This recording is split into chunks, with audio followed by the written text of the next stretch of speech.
إن الحمد لله والصلاة والسلام على رسول الله أما بعد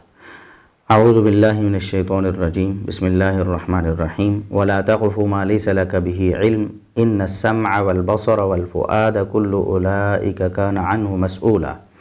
محترم ناظرین اور معزز سامعین، اسلام میڈیا کے پلیٹ فارم سے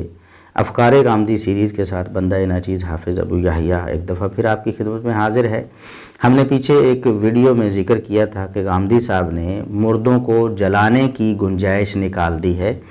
انہوں نے یہ بات کہہ دی ہے کہ موجودہ حالات میں بسا اوقات ایسی صورتحال پیدا ہو جاتی ہے کہ وائرس کی وجہ سے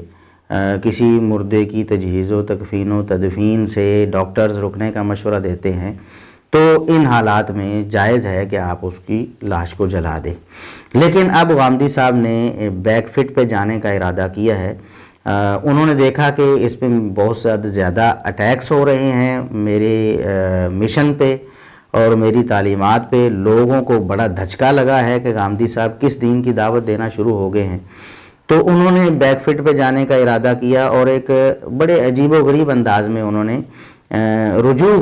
آپ کہہ سکتے ہیں کہ رجوع کیا ہے، لیکن رجوع بھی ایسا صاف نہیں ہے کہ انہوں نے سرے سے اس چیز کا انکار کر دیا ہو اور کہہ دیا ہو کہ نہیں میری غلطی تھی، میں اپنے الفاظ واپس لیتا ہوں، ایسا بھی نہیں کہا۔ انہوں نے اپنے آپ کو محفوظ راستہ دینے کی کوشش کی ہے۔ پہلی بات تو یہ ہے کہ پہلے انہوں نے جب سوال ہوا کہ ایسی مذہب میں کوئی گنجائش ہے تو انہوں نے کہا تھا کہ یہ آداب ہی ہیں، جب مشکل ہو جائے ان آداب کو بجا لانا تو یہ آداب اٹھ جاتے ہیں، اور سوال یہ تھا کہ کیا مردوں کو جلایا جا سکتا ہے کہ نہیں، تو انہوں نے کہا کہ یہ تجہیز و تکفین و تدفین اگر ممکن نہ ہو تو پھر جائز ہے، یعنی جلانے کی ہی بات کی تھی، اور ویڈیو کا ٹائٹل بھی یہی تھا کہ مردوں کو جلایا جا سکتا ہے کہ نہیں، اور اسی کے جواب میں انہوں نے ایک رخصت دی تھی۔ پہلا سوال تو یہ آپ کے علم میں ہے، وائرس کی جو تباہ کاریاں ہیں اس ضمن میں بعض ڈاکٹرز نے پوچھے ہیں، وہ یہ کہتے ہیں کہ جو کریمیشن یعنی سپرد نار کر دینے کا تصور ہے، ہم جانتے ہیں کہ مذہب میں تو ایسی چیز نہیں ہے، ہمارے یہاں تجہیز و تکفین باقاعدہ ایک سنت ہے، لیکن وائرس پیدا ہو جائے کسی میں تو بسا اوقات یہ صورت بھی پیدا ہو جاتی ہے کہ تجہیز و تکفین نہ کی جائے اور اس کو سپرد نار کر دیا جائے۔ مذہب میں کوئی ایسی گنجائش ہے؟ لیکن یہ آداب ہی ہے، جہاں ان پر عمل کرنے میں استبعاد پیدا ہو جائے، مشکل پیدا ہو جائے، ایسی مشکل پیدا ہو جائے جیسی کہ آپ اس وقت مثال دے رہے ہیں، تو یہ آداب اٹھ جائیں گے۔ لیکن اب انہوں نے صاف انکار کر دیا ہے۔ جب ان سے سوال ہوا کہ کیا آپ نے مردوں کو جلانے کی بات کی تھی تو انہوں نے کہا کہ نہیں، میں نے ایسی کوئی بات نہیں کی۔ اور میں نے یہ بھی دیکھا فیس بک پہ کہ آپ کے اس آپ کو لوگوں نے بہت توڑ مروڑ کے پیش کیا، وہ یہ ہے کہ اس حالت میں میت کے غسل، تکفین، تجہیز، جنازے، ان چیزوں کے بارے میں کیسے کیا کیا جائے گا؟ آپ نے ایک سوال پوچھا گیا تھا تو لوگوں نے اس کو یوں پورٹرے کیا، غالباً آپ کہہ رہے ہیں کہ اس کو جلا دینا چاہیے، تو ذرا اس پہ تھوڑا تفصیل سے مجھے بتائیے گا کہ ایسی بات بالکل نہیں کہی۔ دوسری بات یہ ہے ان کے اس نئی ویڈیو میں جو فرق آیا ہے، پچھلی ویڈیو جو ہم نے اپنی ویڈیو میں جو غامدی صاحب کا کلپ لگایا تھا وہ بھی آپ سن لیں، اور ابھی کی ویڈیو آپ دیکھ لیں۔ پہلے ان سے سوال ہوا تھا کہ موجودہ جو صورتحال ہے وائرس کی، بعض دفعہ ایسی سچویشن پیدا ہو جاتی ہے کہ مردے کو جلانے کا مشورہ دیا جاتا ہے وائرس کی وجہ سے، کہ وائرس آگے پھیل سکتا ہے، لہٰذا مردے کو جلانے کی بات ڈاکٹرز کرتے ہیں۔ تو اس سچویشن میں جو کہ ان کے بقول پیدا ہو چکی تھی سوال کرنے والے کے، وہ بھی غامدی صاحب کے خاص اپنے ہی بندے ہیں جن سے سوال کروایا جاتا ہے، تو غامدی صاحب نے بھی جواب میں اس کی رخصت دے دی اور کہا کہ جیسا کہ آپ مثال دے رہے ہیں یہ آداب اٹھ جائیں گے۔ پہلا سوال تو یہ آپ کے علم میں ہے، وائرس کی جو تباہ کاریاں ہیں اس ضمن میں بعض ڈاکٹرز نے پوچھے ہیں، وہ یہ کہتے ہیں کہ جو کریمیشن یعنی سپرد نار کر دینے کا تصور ہے، ہم جانتے ہیں کہ مذہب میں تو ایسی چیز نہیں ہے، ہمارے یہاں تجہیز و تکفین باقاعدہ ایک سنت ہے، لیکن وائرس پیدا ہو جائے کسی میں تو بسا اوقات یہ صورت بھی پیدا ہو جاتی ہے کہ تجہیز و تکفین نہ کی جائے اور اس کو سپرد نار کر دیا جائے۔ مذہب میں کوئی ایسی گنجائش ہے؟ لیکن یہ آداب ہی ہے، جہاں ان پر عمل کرنے میں استبعاد پیدا ہو جائے، مشکل پیدا ہو جائے، ایسی مشکل پیدا ہو جائے جیسی کہ آپ اس وقت مثال دے رہے ہیں، تو یہ آداب اٹھ جائیں گے۔ لیکن اب وہ کہتے ہیں کہ پوری دنیا میں ابھی عالمی سطح پر ایسی کوئی صورتحال پیدا نہیں ہوئی کہ تدفین ممکن نہ ہو۔ اس وقت میرے نزدیک عالمی سطح پر ایسی کوئی نوبت نہیں آئی، یعنی ابھی یہی صورتحال ہے۔ یعنی پہلے وہ کہتے ہیں کہ پیدا ہو جاتی ہے موجودہ حالات میں بھی صورتحال، اور اب کہہ رہے ہیں کہ ایسی کوئی صورتحال ابھی تک دنیا میں پیدا نہیں ہوئی۔ تو غامدی صاحب نے یہاں بھی بیک فٹ پہ جانے کی کوشش کی ہے اور اپنے سابقہ موقف کو خود ہی غلط قرار دیا ہے۔ پہلے وہ کہتے تھے ایسی صورتحال پیدا ہو جاتی ہے، اور اب وہ کہہ رہے ہیں کہ ایسی کوئی صورتحال پیدا نہیں ہوئی۔ تو آپ خود دیکھ لیں، آپ ویڈیو دیکھیں، دونوں ویڈیوز آپ دیکھ لیں کہ غامدی صاحب کیا کہہ رہے ہیں۔ تیسری بات جو غامدی صاحب نے انتہائی خطرناک اور مسلمانوں کے ساتھ ایک بہت بڑی گیم وہ کھیل رہے ہیں، وہ یہ ہے کہ عبادات اور آداب دونوں میں فرق کر کے ایک نماز، روزہ، حج، زکوٰۃ کو انہوں نے عبادات میں قرار دے دیا، اور باقی جتنی چیزیں ہیں وہ ساری کی ساری رسوم و آداب میں لے گئے۔ مثال کے طور پر نماز جنازہ ہے، نماز جنازہ بھی تو پھر یہ رسوم و آداب میں ہی آئے گا نا۔ تجہیز و تکفین وغیرہ اور تدفین، ان ساری چیزوں کو مسلمان عبادت ہی سمجھتے ہیں، اور یہ اسلام نے ہی تعلیمات دی ہیں، اور خود جناب غامدی صاحب نے سنت کے تحت ان کو ذکر کیا۔ ان کا دعویٰ یہ ہے کہ جس طرح قرآن کو ماننا ہے اسی طرح سنت کو بھی ماننا ہے، اور جس طرح قرآن دلیل شرعی ہے، جس طرح قرآن شریعت ہے، اس طرح سنت بھی شریعت ہے۔ تو یہ بھی شریعت جس کو وہ خود شریعت قرار دے چکے ہیں، اس شریعت سے اب لوگوں کو کہہ رہے ہیں کہ یہ تو رسوم و آداب ہی ہیں، ٹھیک ہے مشکل ہو جائے تو انہیں چھوڑ دیں۔ یعنی انہوں نے فرق کر دیا۔ عبادات کے بارے میں کہا کہ مشکل ہو تو متبادل طریقہ اپنائیں، متبادل طریقہ اپنائیں، اور وہ متبادل طریقہ بھی جو خود ان کی عقل میں آ گیا، جس طرح وہ ورچوئل اور آن لائن نماز والا، با جماعت نماز کا حلیہ بگاڑنے کے لیے اور نماز کو مذاق بنانے کے لیے انہوں نے کیا۔ ہماری ویڈیو آپ پچھلی دیکھ سکتے ہیں، اس میں ہم نے کچھ سوال کیے ہیں، جناب غامدی صاحب نے ان سوالوں کا جواب نہیں دیا ہے۔ اور یہاں جو آداب جن کو کہہ کر انہوں نے شریعت کو ہلکا کرنے کی کوشش کی ہے،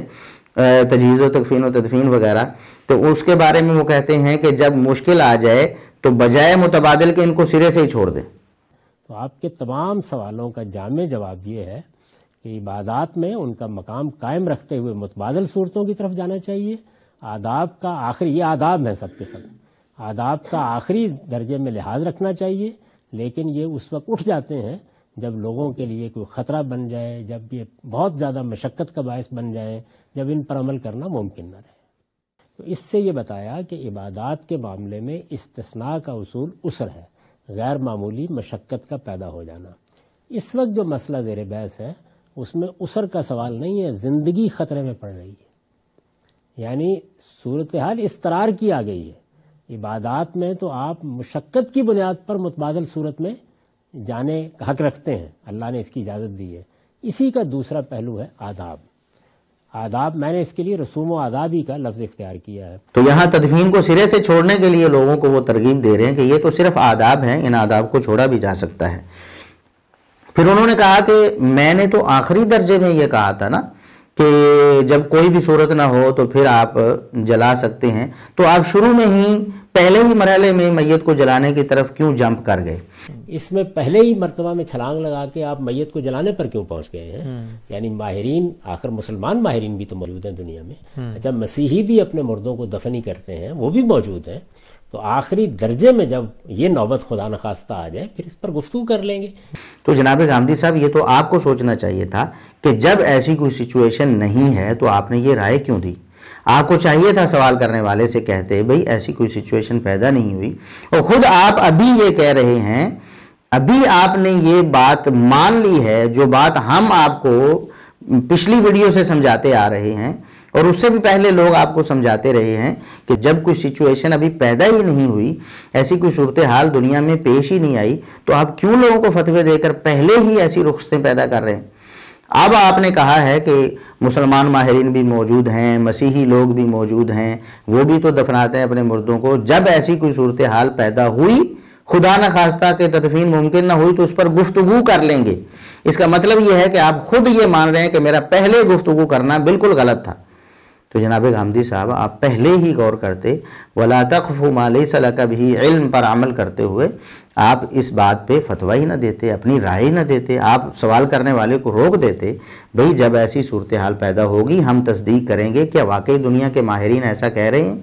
کیا تدفین کے علاوہ کوئی صورتحال نہیں رہ گئی؟ جب ہمیں یہ یقین ہو جائے گا تو ہم اس پر گفتگو کر لیں گے۔ یہ آپ نے بات اس وقت کیوں نہ کہی؟ اس وقت کیا جلدی تھی آپ کو تجہیز و تکفین و تدفین کے ختم کرنے کی؟ اور آخری بات آپ نے کہا کہ اگر ماہرین یہ فیصلہ کر دیں تو ان کی رائے حتمی ہوگی اور ہمیں ان کی رائے ماننا ہوگی۔ یہ ماہرین ہی فیصلہ کریں گے کہ یہ چیز لوگوں کے لیے خطرناک ہو گئی ہے۔ میں بار بار توجہ دلا رہا ہوں کہ اس میں ان کے فیصلے کو، یعنی ان کا فیصلہ قطعی فیصلہ ہے، اس کو آپ مان لیں گے۔ جناب غامدی صاحب، اگر دنیا کے کوئی چند بیوقوف مل کر جو ماہرین کے نام سے آپ لوگوں کے سامنے پیش کریں، وہ بیوقوف آپ کو کہہ دیں کہ تجہیز و تکفین و تدفین آپ کو ختم کر دینی چاہیے بلکہ مردوں کو جلا دینا چاہیے، تو کیا آپ ان کو متبادل نہیں دیں گے؟ وہی بات ہے نا کہ آپ ان چیزوں کی اہمیت ختم کر رہے ہیں۔ نماز روزہ حج زکوٰۃ کے متبادل آپ کہتے ہیں ہونا چاہیے، ان چیزوں کے متبادل دینے کی بجائے آپ سرے سے یہ نہیں ختم کر رہے ہیں۔ آپ کیوں ان ماہرین کو یہ مشورہ نہیں دیتے کہ عقل کے اندھو، اگر آپ کہتے ہو کہ یہ وائرس پھیلنے کا خدشہ ہے مردے کو غسل دینے سے یا اس کو کفن دینے سے یا اس کو دفن کرنے سے، جو لوگ اس تقریب میں شریک ہیں تو ان کو وائرس منتقل ہو سکتا ہے، اگر یہی خطرہ ہے تو جس طرح آپ مریضوں کا علاج کر رہے ہیں، ہسپتالوں میں علاج ہو رہا ہے نا، مریض زندہ ہے، ابھی کھانستا ہے، ابھی چھینکتا ہے، ابھی بات کرتا ہے، ابھی سانس لیتا ہے، اس سے وائرس بالکل منتقل ہونے کے خدشات موجود ہوتے ہیں، لیکن آپ ڈاکٹرز کو خصوصی لباس پہناتے ہیں، خصوصی کٹس ان کو دیتے ہیں جن کی وجہ سے وہ مریض سے اپنے آپ کو مرض منتقل ہونے سے بچاتے ہیں، حالانکہ وہ بالکل مریض کے قریب ہوتے ہیں، 1 فٹ 2 فٹ کا فاصلہ ہوتا ہے اور وہاں سے وہ مریض کا علاج کر رہے ہوتے ہیں، مریض کو چھو بھی رہے ہوتے ہیں، مریض کو اٹھا رہے ہوتے ہیں، لٹا رہے ہوتے ہیں، بٹھا رہے ہوتے ہیں۔ تو اس وقت اگر وہ حفاظتی اقدامات کر کے وائرس سے اپنے آپ کو بچا سکتے ہیں تو مردہ بیچارہ جس نے نہ کھانسنا ہے، نہ چھینکنا ہے، نہ سانس لینا ہے، نہ بولنا ہے، نہ اس نے اٹھنا ہے، نہ بیٹھنا ہے، تو اس سے پھر آپ کیوں لوگوں کو دور کر رہے ہیں؟ وہی حفاظتی کٹس ان لوگوں کو مہیا کر دی جائیں جو میت کو غسل دینا چاہتے ہیں، جو اس کو کفن دینا چاہتے ہیں، جو اس کو دفن کرنا چاہتے ہیں۔ ایسا عین ممکن ہے۔ اور اگر بالفرض آپ اس سٹیپ پہ بھی نہیں جاتے اور اس سے بھی آگے چلے جاتے ہیں تو مشینوں کے ذریعے بھی یہ کام ہو سکتا تھا۔ آج دنیا میں مشینیں بنانے کی اہلیت ہے، آپ چائنا کو آرڈر دیں، آپ کو مشینیں بنا کر دے دے گی، اور شاید ایسی مشینیں پہلے موجود بھی ہوں کہ آپ میت کو ایک طرف سے ڈالیں اور دوسری طرف سے وہ شاور ہو کر باہر نکل آئے، ایسے شاور لگے ہوں جو چاروں طرف سے میت کو غسل دے دیں۔ اگر آپ آخری سٹیپ پہ بھی جاتے تو آپ کو یہ متبادل دینا چاہیے تھا۔ اسی طرح آگے میت کو کفن دینے کے بارے میں بھی اور دفن کرنے کے بارے میں بھی یہ ساری چیزیں بھی مشینوں سے بھی ممکن ہیں، اگر آپ انسانوں کو ان کے قریب جانے سے روکتے ہیں یا ڈاکٹر کو روکتے ہیں، حالانکہ یہ عین ممکن ہے، تو پھر بھی یہ دوسرا متبادل موجود تھا۔ تو اگر آپ زندہ شخص کو اس کا حق دیتے ہیں کہ علاج معالجہ اس کا حق ہے، اس کو بچانا ہے ہم نے، تو مردے کو اس کا وہ حق کیوں نہیں دیتے جو اسلام نے اس کو دیا ہے؟ اگر زندہ شخص کو باوجود زیادہ خطرے کے آپ اس کا حق دے رہے ہیں تو فوت شدہ کو جس کے آپ سے خطرہ بہت کم ہے، اس کا وائرس ویسے تو نہیں جمپ لگا کے آپ کے اوپر آ جائے گا، وہ تو مردہ ہے، پڑا ہوا ہے، اس کا وائرس اگر آپ حفاظتی اقدامات کر لیتے ہیں تو زندہ کی نسبت اس سے بچنا اور زیادہ آسان ہے۔ تو پھر کیوں نہیں آپ نے ان کو ایسا متبادل دے دیا، یا مشینوں پہ ان کو کنورٹ کر دیتے کہ مشینوں سے تجہیز و تکفین اور تدفین ہو سکتی ہے، کوئی مشکل نہیں ہے، مشینوں سے مٹی بھی ڈالی جا سکتی ہے قبر پہ، اگر ہاتھ سے آپ نہیں ڈالنا چاہتے تو آپ نے ان کو متبادل کیوں نہیں دیا؟ اسلامی شریعت نے تو مردہ کو بھی اس طرح عزت کا حقدار ٹھہرایا ہے جس طرح زندہ عزت کا حقدار ہے۔ جس طرح زندہ کے حقوق ہیں، مرنے والے کو بھی حقوق شریعت نے دیے ہیں، محمد الرسول اللہ صلی اللہ علیہ وسلم نے دیے ہیں۔ آپ صلی اللہ علیہ وسلم نے فرمایا کسر عظم المیت کا کسرہ حیا، زندہ شخص کی جس طرح ہڈی توڑنا جرم ہے اور اللہ کے ہاں گناہ ہے، اسی طرح مردہ کی ہڈی توڑنا بھی جرم اور گناہ ہے۔ کیا مطلب ہے؟ زندہ کو آپ انتہائی عزت و تکریم دیتے ہیں، اس کو تکلیف نہیں پہنچاتے، مردہ کی بھی اس طرح تذلیل نہیں کرنی کہ آپ اس کو گھسیٹتے پھریں اور اس کو کوئی عزت نہ دیں، اس کو بالکل اسی طرح عزت سے رکھنا، حالانکہ اس کی ہڈی توڑنے سے اس کو تکلیف نہیں ہوتی، وہ دنیا سے چلا گیا ہے، تکلیف والے معاملے سے تو وہ نکل گیا ہے، اس کو اب ان معاملات سے تکلیف نہیں ہوگی، لیکن پھر بھی اس کی ایک عزت ہے، اس کو ایک تعظیم دی گئی ہے، انسان ہے، اس کی ہڈی آپ مرنے کے بعد بھی نہ توڑیں۔ تو جس طرح آپ کرونا وائرس کے مریض کو زندہ شخص کو جلاتے نہیں ہیں کہ اس کو جلا کر فنا کر دو اور باقی معاشرے کو جراثیم سے اور وائرس سے بچا لو، آپ ایسا نہیں کرتے، بلکہ اس کو اس کا حق دیتے ہیں علاج معالجے کا۔ اسی طرح اس مرنے والے کو جو مسلمان ہے اور وہ ان اعزازات کا حقدار ہے، غسل دینا، تکفین کرنا، تدفین کرنا، یہ اعزازات ہیں، اس کا حق ہے، اسلام نے اسے دیا ہے، تو آپ اس کو دینے سے کیوں کترا رہے؟ جیسے اس کو زندہ کو جلاتے نہیں ہیں تو مردہ کو کیوں جلا رہے؟ شریعت نے جب ایسی کوئی راہ نہیں رکھی ہے تو آپ کیوں نکالنے کی کوشش کرتے ہیں؟ آپ انہیں متبادل دیں، ان بے وقوفوں کو، ان پاگلوں کو جو کہتے ہیں کہ جلا دینا چاہیے، یہ ایسی رائے کا اظہار کرتے ہیں۔ گامدی صاحب آپ کو چاہیے تھا کہ انہیں سمجھاتے، اور پھر جلانے کی وجہ سے، مردے کو جلانے کی وجہ سے جو فضائی آلودگی اور زمینی آلودگی ہوتی ہے اس کے بارے میں بھی آپ نے کبھی انہیں نہیں بتایا۔ کیا یہ بالکل سیف چیزیں ہیں؟ کیا ان کی وجہ سے کوئی آلودگی اور کسی جاندار کو کوئی نقصان نہیں ہوتا ہے؟ یقیناً ہوتا ہے۔ یہ تدفین ایک ایسا عمل ہے جو شریعت اسلامیہ نے دیا ہے، اور یہ انبیاء کی سنت ہے، جس طرح آپ بھی مان رہے ہیں، تمام انبیاء نے یہی تعلیم دی ہے، اور آدم علیہ السلام کے بیٹے کو اللہ رب العزت نے یہی تعلیم دی کہ اپنے جو بھائی جو قتل ہو گیا اس کے ہاتھوں، اس کو دفن کریں مٹی میں۔ اللہ رب العزت نے ایک کوے کے ذریعے اس کو بھیج کر اس کو یہ تعلیم دی کہ اس طرح کرنا ہے۔ اس وقت سے لے کر انبیاء کی یہ سنت ہے، اور تا قیامت یہ جاری رہے گی۔ آپ اس کی طرف لوگوں کو ترغیب دینے کی بجائے اس سے دور کرنے کی کوشش کر رہے ہیں، یہ کہہ کر کہ یہ آداب ہی ہیں، ختم ہو جائیں گے، مشکل تھوڑی سی آئے تو ختم کر دو انہیں۔ اللہ رب العزت سے دعا ہے کہ جناب گامدی صاحب حق کی طرف رجوع کریں، قرآن و سنت کی تعلیمات کی طرف واپس پلٹیں، اور ان کے جو معتقدین ہیں اور ان کے پیروکار ہیں، اب بھی وہ ہماری ویڈیوز کے کمنٹس میں آ کر ہمیں برا بھلا کہہ رہے ہوتے ہیں، اللہ رب العزت انہیں بھی تعصب کی پٹی ہٹا کر ٹھنڈے دل سے دلائل کو دیکھنے کی اور صحیح جو شریعت ہے اسلام، اس پر عمل کرنے کی توفیق عطا فرمائے۔ اللہ رب العزت ہمیں اپنے سچے دین پر قائم رکھے، اسی پر ہماری موت آئے، اور اللہ رب العزت ہمیں قرآن و سنت پر جو پابند لوگ ہیں، منعم علیہم انبیاء اور صالحین، اللہ رب العزت ان کے ساتھ ہمارا حشر کرے۔ وآخر دعوانا الحمدللہ رب العالمین۔